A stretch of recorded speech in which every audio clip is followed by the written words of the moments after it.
kamusta po naging pakiramdam niyo after niyo po magpaligya Minora and vagina tightening po? Okay naman po. Kamusta po yung naging healing niyo po?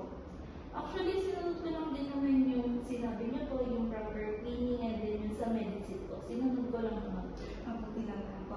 So, gusto na po namin malaman kung paano niyo po or saan niyo po nakita ang aming clinic.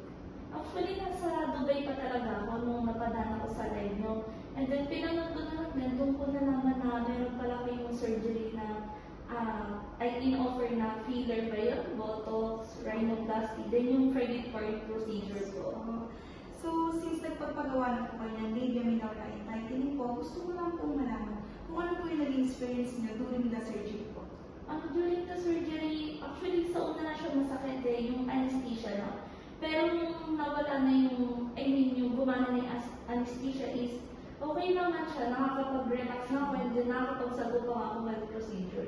Good to hear po. So, maraming salamat po sa pagtiwala sa aming clinic. And then, kung may mga kaibigan po kayo, kakilala o kahit kamag-anak po na gusto po magpa-surgery sa aming clinic, feel free po na i-refer mo sa amin sila para po makatanggap po kayo ng 10% commission.